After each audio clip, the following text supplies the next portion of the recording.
Time Warner Cable is pleased to be an underwriting sponsor for Carolina Week. Coming up on the February 20th edition of Carolina Week. I'm Marissa May. For those of you all for unrestricted freedom of speech, I have something that might change your mind. You've heard that one man's trash is another man's treasure. We'll prove it. In Raleigh tonight, will the Heels see another 31-point win or just hear this way too many times? Weathercaster Katie Costa is here with some talk of wintry weather for Friday. All that and a bubblicious good time. Carolina Week starts right now.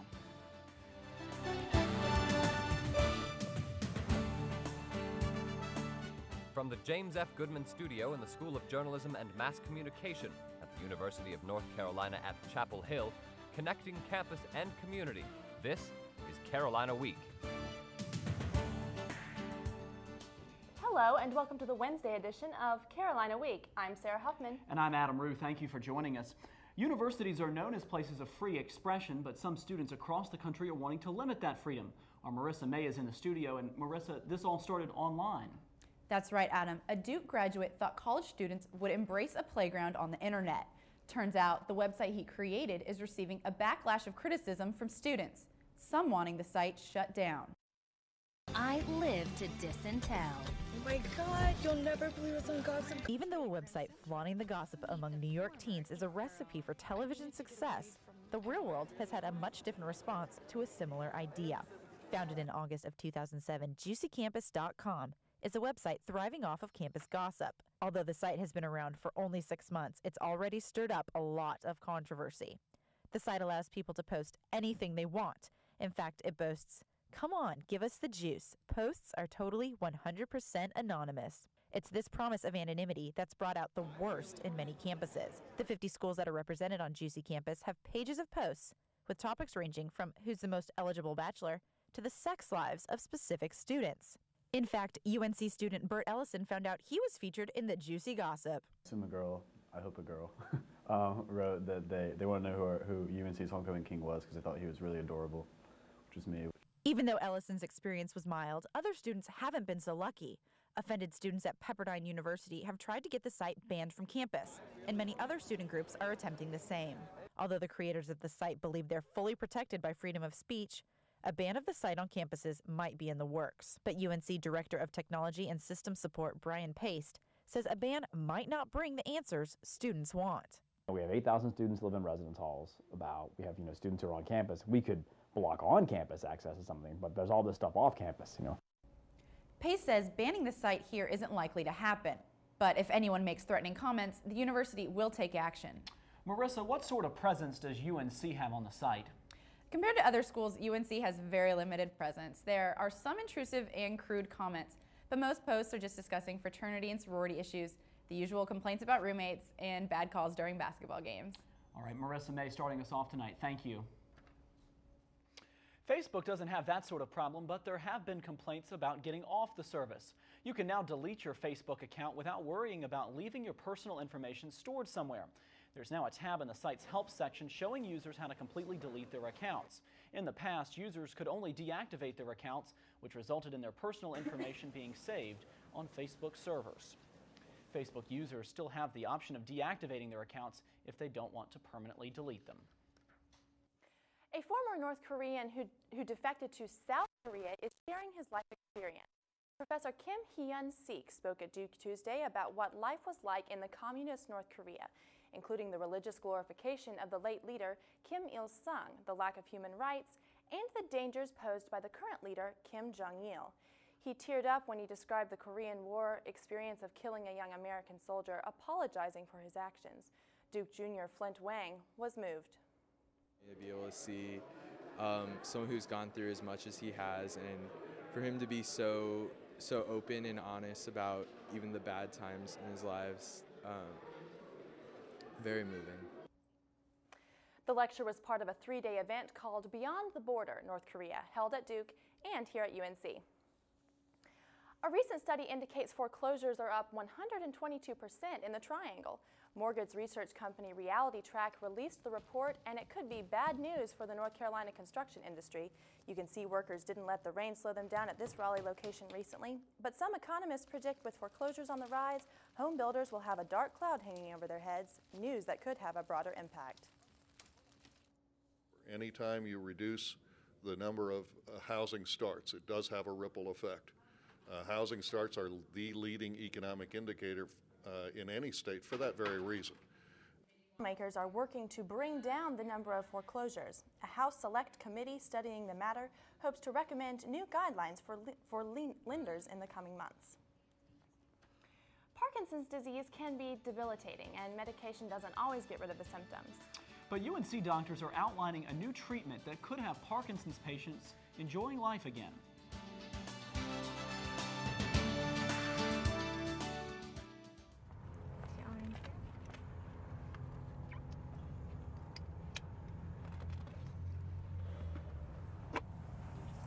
The odds of a child being in a fatal automobile accident are 1 in 23,000.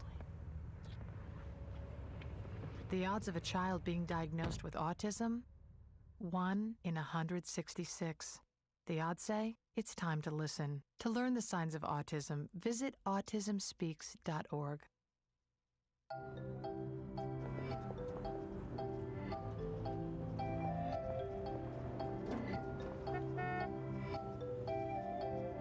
These things we count on every day started as ideas. Ideas from the minds of African Americans. Support minority education today so we don't miss out on the next big idea tomorrow. The United Negro College Fund. A mind is a terrible thing to waste.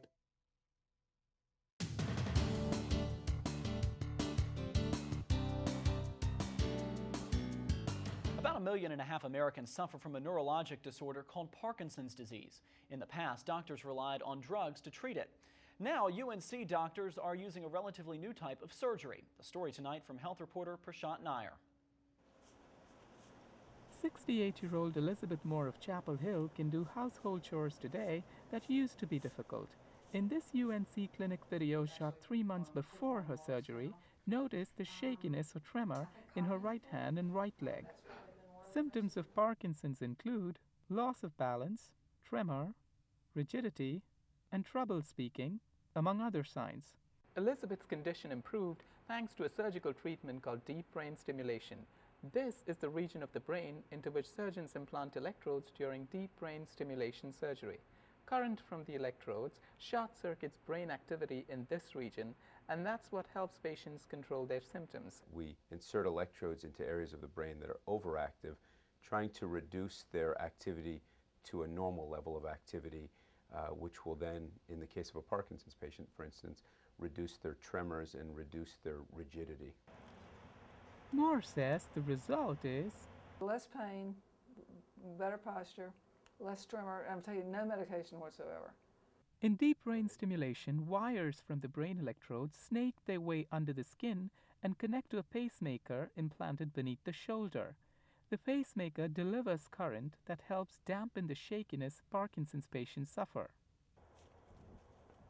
Moore's doctor says it's too early to tell if surgery will permanently erase her symptoms, but Moore says so far she's satisfied with the surgery. In Chapel Hill, I'm Prashant Nair, Carolina Week. The surgery does have pitfalls. About 8% of patients get an infection because of the procedure, and 1% suffer a stroke. Ever find yourself in the wrong place at the wrong time? Don't panic, because now there are more students certified to aid in emergency situations. These pharmacy students recently completed a CPR training course taught by seasoned experts. Participants watched instructional videos, correctly checked for pulses, rehearsed various breathing techniques, and they learned how to perform chest compressions. Pay attention and take a deep breath, because your next one might just save a life. Controversy continues on campus after a biology professor told his embryology class that older mothers should abort fetuses that have Down syndrome. Professor Albert Harris's comments have sparked debate on campus about what professors say to their students in class. Harris, a 35-year veteran at UNC, says he made the comments to start discussion in his class, and he didn't mean to be offensive. Recycling is one of the best things you can do for the environment. Reporter Lib Curlee gives a closer look at one Carrboro resident's creative conservation efforts. Mike Roig makes a living turning scrap into sculpture in his home studio in Carrboro. The majority of his pieces are industrial waste welded into art. I wind up feeling like I kind of retired these things to some kind of aesthetic, blissful old age that they earned by going out and doing some kind of functional service out there. His yard is his gallery, a city of steel where anyone can walk up and purchase a piece. Some of them stick around for a long time, and just when I think, well, I guess I'm just going to live with that one forever, somebody will come along and fall in love with it. Others of them disappear out of the yard so fast I hardly have time to absorb exactly what I learned from making them. This stainless steel sculpture is going to a park outside Atlanta, and a bit of Chapel Hill is going with it. All the birds in there actually are all cut out of old hospital trays from UNC hospitals. Roig says living in Carrboro has helped his craft. We're fortunate that right here there's a big community not only of artists but of people who love art and want to make it a part of their lives. Most of the larger pieces of art go to public collections, and the smaller pieces usually go to private homes. But pieces like this could go either way. Big or small, Roig says his favorite piece is always the one I'm working on. In Carrboro, I'm Lib Curlee, Carolina Week. To see photos of many of Roig's cool creations, you can get to his website through ours, carolinaweek.org. As a resident of Chapel Hill, you've probably passed murals created by the artist Michael Brown. These images have pleased eyes and warmed hearts for almost 2 decades. But now they're in need of a facelift because the murals have deteriorated. Many people see value in their restoration and have taken the first steps to reach that goal. So far, the Orange County Arts Commission and the Durham Partnership have given $3,000 to the cause. The estimated cost of the restoration is $40,000. And how about a little body restoration? The Student Recreation Center is a popular place for Carolina students, especially at this time of year. Spring break is just around the corner, and there's not much time to get in shape for those swimsuits and spring wardrobes. Girls are slimming down, and guys are toning up to possibly impress that special someone this spring break. SRC employees say they notice an increase in people at the gym in the weeks leading up to spring break. I feel like it picked up right after Christmas break because I think a lot of New Year's resolutions were happening, and then it kind of tailed off, and then it has picked up in the last couple weeks. The students are boosting their heart rates and pumping some iron in this spring break shape-up season. This year, Carolina launched a year-long series of art events to jumpstart conversation about the death penalty. Right now, the Ackland Art Museum is displaying perspectives on public justice. Pieces from Andy Warhol and many others make up the collection. UNC will also host a lecture by Sister Helen Prejean next week. Sister Helen's work as a spiritual advisor to a man on death row inspired the play and film Dead Man Walking. If you're in the mood for a good laugh, you might want to check out Dirty South Improv's Comedy Festival. It's DSI's 8th festival. It kicked off Tuesday night and will run through Sunday. Each night will feature several themed comedy sets. The comedy groups come from a network of nearly 100 professional and college improv teams. What do you think about that one Pope guy talking? He's got a commanding lead with a giant hat on.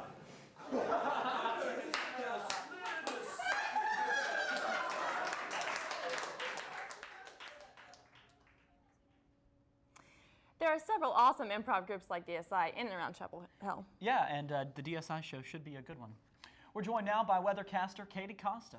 Well, Katie, the weather can't decide if it's spring or winter. What's it going to do? Absolutely. It has been very nice for the past few days, but change is on the way. Are we going to see rain this weekend? I'll let you know after the break.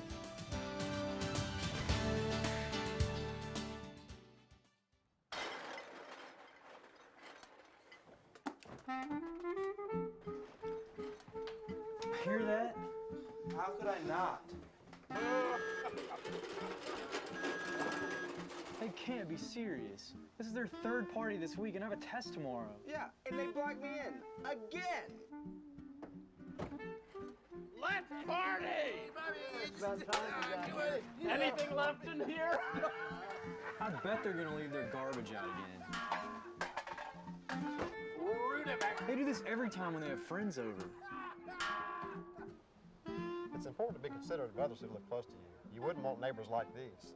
Make sure to control your garbage, obey Chapel Hill noise ordinances, park only in your driveway or other designated areas, obey all alcohol laws, and remember, we're all living in this community together, so be a good neighbor.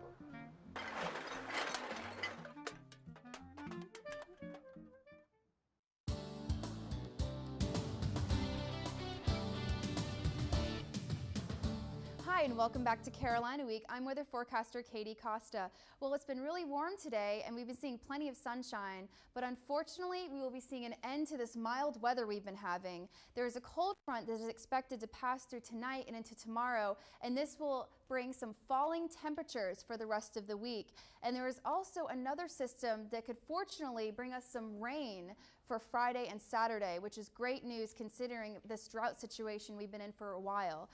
And if we take a look at the U.S. satellite and radar, we see that it is pretty clear and dry over the Carolinas right now, but there is some snowfall above us that West Virginia and Ohio and parts of Kentucky are experiencing.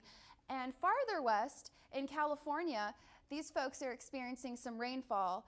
But if we zoom into our region, we see that it's pretty clear and dry over the Carolinas right now and not much going on. If we zoom into our region closer, we can see that there's only a little bit of cloud cover, not really much going on. And to our north, we see the snowfall that is present, but it's going to stay north of us. It's not going to affect us. If we zoom out to the current surface map, we see a better look at the low pressure system that is going to be passing through tonight and into tomorrow. And this is what's going to be bringing much colder temperatures than what we've been used to for a while. And if we look into Thursday, we see that this low pressure system will be east of us, and we are worrying about this second low that could potentially be our next rainmaker for Friday and Saturday. And if we look into Friday, we see that this low pressure system is now definitely east of us, but this one right here is bringing in a bunch of rain and moisture that is going to affect us Friday and Saturday. So be sure to have that rain gear ready and out, because it is going to be a lot of rain. Now, it looks like we're going to be seeing some rain to begin this weekend. And speaking of weekend, if you're planning on heading to the mountains, we will see some rain there too on Saturday, and it's going to be very cold, so be sure to bring that heavy winter jacket and rain gear with you. High of 45 on Saturday, clear on Sunday with a high of 50 and a low of 29, so be sure to bundle up if you plan on going out at night. And if you're planning on heading on I-40 east to the beaches, it's going to be a chance of rain there too, 40% chance. High of 60 though, slightly warmer, so you can get away with a light rain jacket there. And on Sunday, high of 56 and clear and low of 37.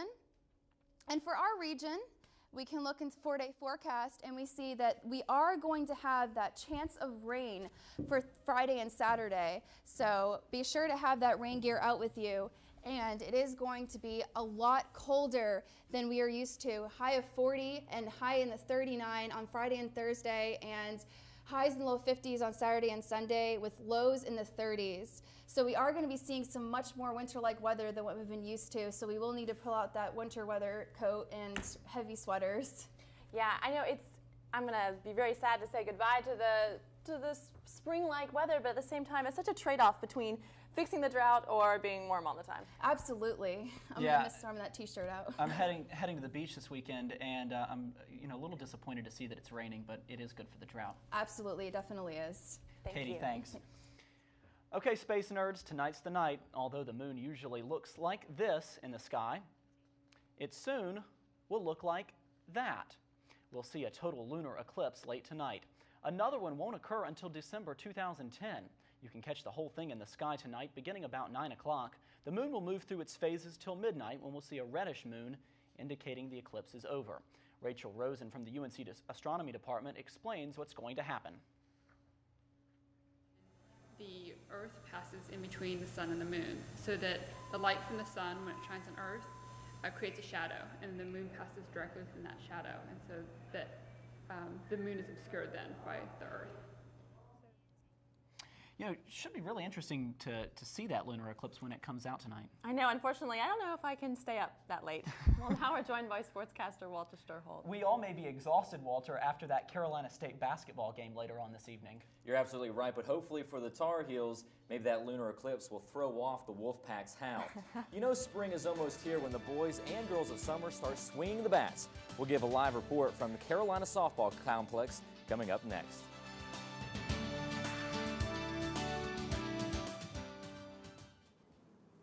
Those locusts? What? Those locusts? Yeah. I'm throwing rocks at some stuff, and next thing I know, locusts. Sounds like bad karma. You should try volunteering or walking a little old lady across the street, or, you know, something good. Interesting. Stay on the universe's good side. Volunteer, vote, get involved.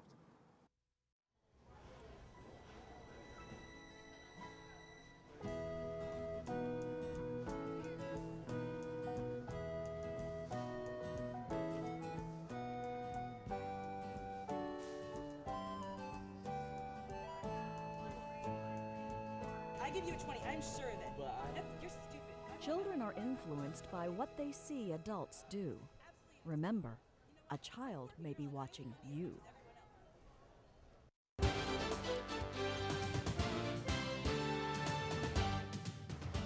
The men's basketball team is in Raleigh for the second matchup with NC State this year.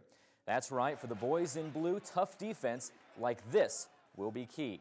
Earlier this season in Chapel Hill, the Heels went on a 25-0 run in the first half, which led to their 93-62 win.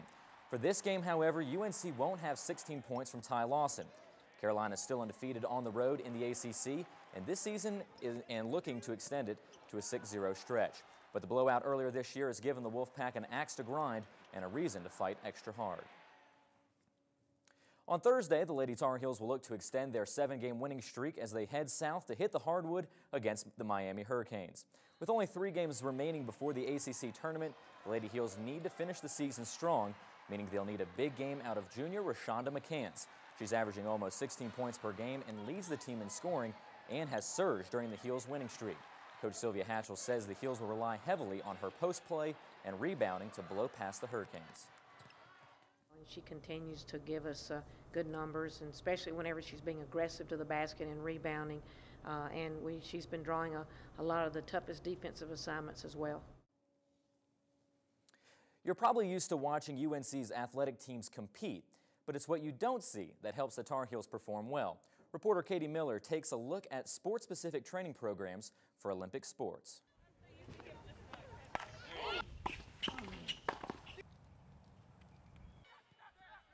This speed, agility, and balance isn't all natural. The Olympic sport athletes at UNC train specifically to enhance the skills they use for their sports.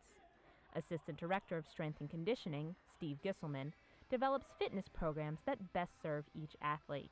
I look at each team's schedule, their competitive schedule. I look at the team overall as a whole, what their strengths and weaknesses are as a team. The women's golf team trains to improve flexibility, balance, and core strength to promote consistency on the golf course. Senior Colette Lowe says working with Gisselman improved her golf game. You know, I really feel more physically fit out there, and it really helps you mentally when you're physically fit, you know, just because you can wear out your mind as well as your body at the same time. Even though some athletes concentrate on stability and balance, others work to improve strength and explosiveness. The players on UNC's men's lacrosse team strive for speed and strong shooting abilities on the field, so they lift heavy weights off the field. Senior Mike Munnelly experienced a change in his game since starting to train specifically for his sport. I was kind of joking around with one of my friends from home, and it's just like if I learned how to train like I do now when I was in high school, it'd make me such a better athlete. I think they've done an unbelievable job with everybody's speed increasing. Everyone's gotten stronger, faster, quicker. I think it's really helped our game a lot. UNC's athletes train according to their competition schedule, ensuring they'll peak during playoffs, giving the fans a big payoff. In Chapel Hill, I'm Katie Miller, Carolina Week Sports. The women's swimming team and diving team will try to defend its ACC championship title. The tournament will begin tonight at Georgia Tech and will last through Saturday. If you want to watch the Lady Heels, coverage will be online on ACC Select. And in softball, the Lady Heels are currently in the middle of a doubleheader against Campbell. In Game 1, the Heels jumped out on the Camels early with 4 runs in the first. Emily Troop had a 2-run homer, and Jennifer Jacobs liked that, so she did the same thing. The Heels rolled to a 9-0 victory, and pitcher Danielle Spaulding tossed a no-hitter and 9 strikeouts. And the Heels are now in the second game of the doubleheader. We go live to the UNC softball complex where Sarah Moore is there with an update. Sarah? It's a beautiful day, the perfect day to get out here to a softball game. Right now we're in the second game of a doubleheader against the Campbell Camels, and things are certainly looking up for the Heels.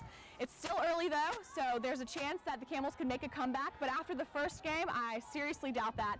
So if you're looking to take someone out to the ball game this spring and don't feel like driving to Cary for a baseball game, coming out to a UNC softball game. Walter? The score is currently 3-0. UNC in the lead in the bottom of the second in that second game. So Adam, softball team doing very well, and Sarah, the team's looking up and having a great season so far. Yeah, the only thing I'm really upset about is that it's really not warm enough for me to go sit outside. Maybe I'm just not a true fan, but it's just not warm enough to go sit outside and watch a softball or baseball game. Well, there are plenty of games ahead, a lot of games this season, so you guys and everybody else can get out to plenty of games this year. Yeah, looks good. Thank you, Walter. And there's a new kind of drink in town. Coming up, we'll tell you the special ingredient in a new Franklin Street favorite, bubble tea.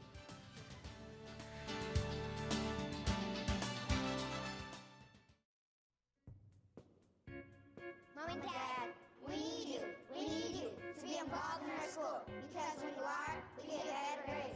And have a higher rate of graduation. It could be as simple as stopping you to read haiku. Hey, we're not demanding like your boss, but we need you to be involved in our school. And maybe even get us a pony. Hear what your kids are saying. Get more involved. Join your local PTA. If you have a story idea, contact Carolina Week at 843-8292. You can also visit us online at carolinaweek.org. If you have questions about this program, write Carolina Week at Campus Box 3365, UNCCH, Chapel Hill, North Carolina, 27599. Recycle. A mysterious brew is sweeping Chapel Hill, causing college students to go crazy. To get to the bottom of this, we brought in our friend Lois Griffin from Family Guy. This isn't an ordinary smoothie. This is bubble tea. Bubble tea is a fruit smoothie with an element of surprise at the bottom, waiting for you to suck it up. Slurp, slurp. That surprise? Tapioca pearls, and you get about 30 of them per drink. What exactly is a tapioca? Tapioca is it's actually a root. It's basically high in fiber. It doesn't have a whole lot to it. It's basically just a caramelized root. I thought it was a fish, I can't lie. No, that's tilapia. The tapioca starts out looking like this. Then, after being boiled, it ends up like this. This is what a tapioca pearl looks like up close. It's brown, it's sticky, it's slimy. It doesn't smell like anything. And I don't recommend eating it by itself.